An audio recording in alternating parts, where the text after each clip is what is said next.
Hey everyone, my name is Ronak, back with another video. This is second video in our NLP series, and in this video you are going to learn something known as stop words. So in the last tutorial I have covered something known as tokenization. So let us get started. Alright, so right before coming to the stop words, I want to give you a glimpse of one of the most important concept known as corpus. And this term is used frequently. So I want to tell you, if you Google this, you will have the standard definition, and the definition still stands the same even when it is considered for the NLP. Corpus is a collection of text. So a massive amount of texts when are allotted together is known as corpus. Now we have to focus on the concept something known as the stop words. So what is stop words? So stop words are a collection of words which can be filtered out when we are trying to process the natural language. So considerably you may think, okay, what are these words? So these words are most commonly occurring terms in the text. All right, so this can be is, the, they, that. They can be easily ignored and filtered out when we are focusing on the NLP, because the reason is they don't add much value semantically when we talk about the NLP. Alright, there are some of the limitations, and you might be wondering, okay, I can ignore them easily no matter what, but are they going to affect my grammar? Yes, as a human they would affect the grammar, but as a machine, as a computer, it is not, because computer is going to look at the words which are unique and which actually add much more value to my inference. On the other hand, the stop words do not add much inference when we consider the natural language. These words are commonly occurring, and even if I remove them, I can derive the semantics from my language using the computer. Okay, even today, if I say my name is Ronak and I get rid of is, I can say my name Ronak, I can say yes. I can derive a meaning where it is trying to tell me that is my name. Stop words are a collection of words which can be filtered out while processing the text. Okay, so these are known as stop words, and the way you can get them is you have to say from NLTK, that is Natural Language Toolkit dot corpus, I'm going to import something known as stop words. Alright, and this is the way you import them. And then you can make a variable. So I'll make a variable stop underscore words, and I'll say stop words dot words, and here I'll say English. Okay, so I want to ignore the words which are there in English, and if I print these stop words and I'll try to run it. Okay, so I'll say pi and the name of my file.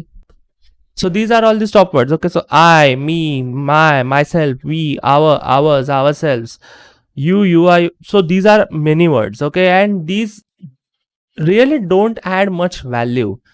Okay, when we consider, let's say, the text. Okay, when we have to pre-process the stuff, we don't require them much. Now how you can use them in your text? All right, so I'll say from NLTK dot tokenize, I'm going to import something known as word tokenizer. Okay, so I have already covered this in the last tutorial. So I'll say words is equal to word tokenize, where I'm going to give it my text. Okay, so I'll make a variable known as text, and here I'll say my name is Ronak and welcome to my NLP series.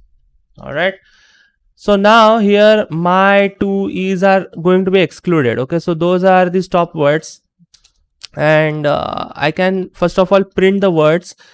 All right, so these are word tokenized. I'll just say CLS, I'll clear it, and it says my name is Ronak and welcome to my NLP series. Okay, so my actually entire text has been converted to words.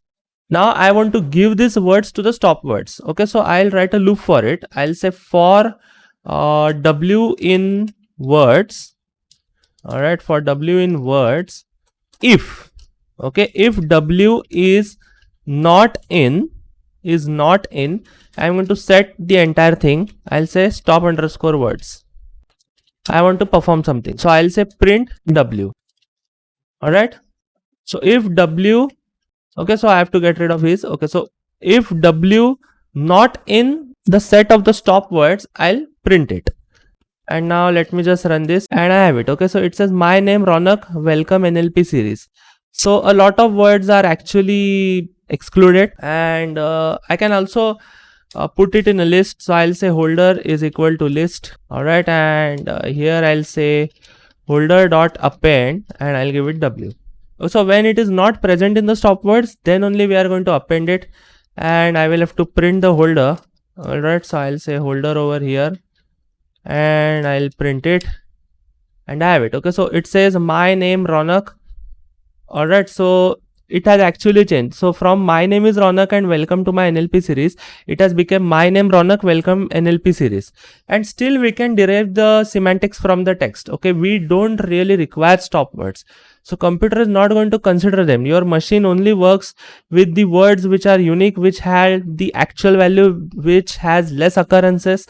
Alright, because it can still derive inference and let's say semantics. Alright, and I can also make a comprehension for this. Alright, so the way I do it, I'll just comment this out and I'll make a list comprehension. Alright, and I can say holder is equal to, let's say, W for W in words.